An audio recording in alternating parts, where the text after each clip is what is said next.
So rather than building a case, he doesn't do this, he doesn't do that, he doesn't do this, he doesn't do that. You're building a bridge. Do you see how that would build a bridge instead of a case? Sounds like he's in the right cast. Right. And it's not making it a big put down. Which continues the case. Correct.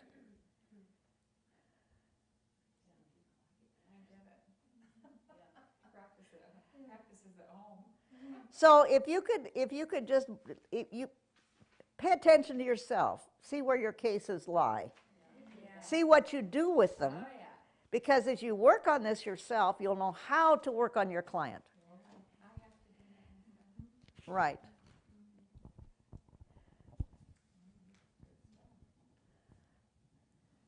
Anybody else want to say anything about build a case, build a bridge?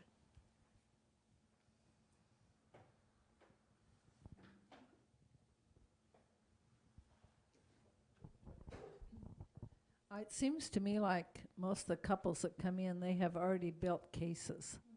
Oh yes, very advanced. And oh yeah, they're really determined to give you a good understanding of how bad their case is. But never how big their God is. You're right. So I was going to ask if they come in with their, oh, I used to do that, Betty. I'd come in and tell you how bad Richard was. Well, you could teach them the concept of building a case. And you could say, now, let's talk about it. You've built a case against your husband. I'd like to hear your case. Only once. You only want to hear it once. You never want to hear it again as long as you live. Because at the end, you know, what is his case against you? And of course, it balances. But you really want to get this case out, finished, so that you can build a relationship. You can never build a relationship on building a case. And the bridge goes somewhere. The bridge is moving. It's connecting. The bridge is moving. And the bridge, you have hope, a future, where a case is like in a box. I was doing the wedding for our granddaughter Amanda and her fiance Travis at the Christian Renewal Center during family therapy camp. And so I didn't get to meet with them the second time before they got married because it didn't work out. So I had to take care of everything during the ceremony.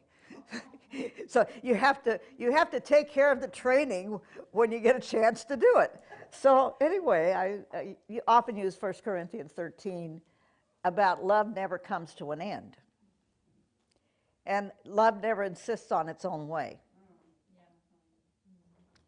And it doesn't hold a grudge. You know, these things are in there. It's very powerful in there. But I said to them, I want you to know that love never comes to an end. So when you think that you don't love him anymore, you have to love him as much as you love your horse. Because they're horse people. They are horse people and they love their horse. And then I looked at him and I said, and when you think you don't love her anymore, you're tired of it, you have to love her as much as you love your horse. Do you understand me? This is the wedding. You know what? They got it because that's the way they think.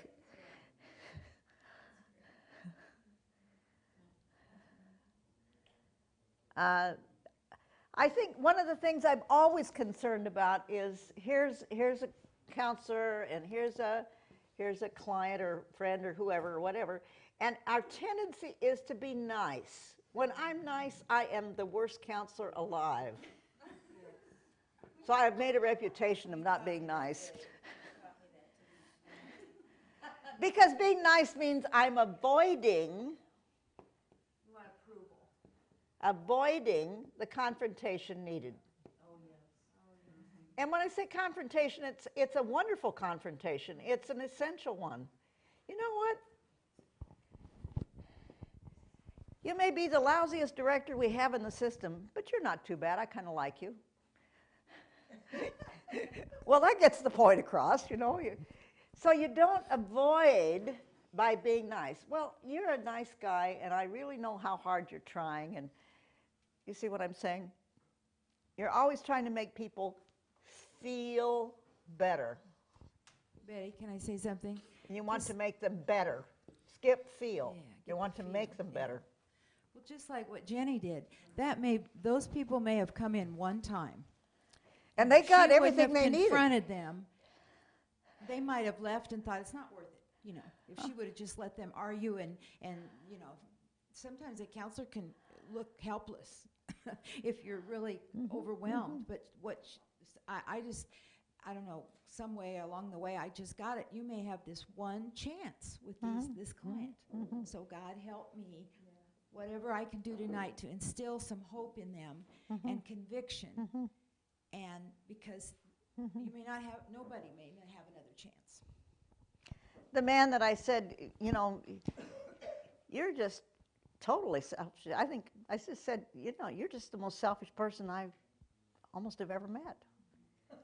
And then I said to him, are you willing to talk to God? Are you going to have a conversation with God? You can tell him you're madder than hell at him, but you have to have a conversation with him. I'll do it, he said. So that's good. That's the beginning. I mean, can you imagine going like this and your only enemy is your wife? That's really shut down. That's really badly shut down. How many struggle with nice? Used to. Yeah, it's hard not to. Now, over the years, I had 2 clients who were so good at building cases, they brought in briefcases full of notes. They brought in sacks full of notes. Now, that's not too bad for 10 filing cabinets, and I only had 2. But, you know, everybody comes in with a case built. But this was obvious. And every day, they built more to the case. I think what they were focusing on, they were lawyers. They were intellects. So what did you do? I listened till I was tired of listening, and that was it. I knew that I couldn't take the case away from them because they believed so much in the case. And the one person used God to justify the case. They quote scripture, God justifies my case because of this and this and this. But, you know, not there. So you just let them say it one time each? No, they came in with those sacks full of things a lot. One time she brought in medicine for me to take, and I said, you've gone too far. Making you sick? But at least you find out what to do, because if you don't find out what to do, you will go nuts. It's either they're going to get better or I'm going to get sick. There's a choice. The case you're mentioning, was that in the beginning of your counseling, or?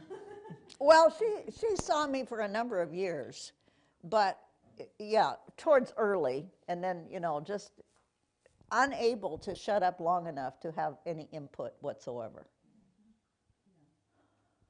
Because when Gary and I came in, you weren't nice. No, normally You I'm told not. us exactly where we were at. And what did I say? Do you remember? Oh my goodness, should I say? Yes. You said you think by making love that is love. That was so powerful. Yep. It gave us a lot to think about. Mm-hmm. Okay, let's go back to Big God. See, this is big problem. Build a case is big problem. I have this big problem.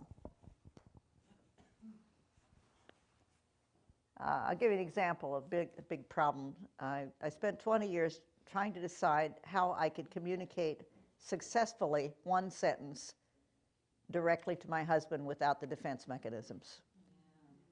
Took me 20 years to get one sentence through. I tried everything. I tried going over the wall, I tried going under the wall, I tried going around the wall, I tried going through the wall. And I was really trying. I really, really, really wanted, and I'm talking about a single sentence or 2 sentences, something small, not a speech. But finally I was successful because I talked his language.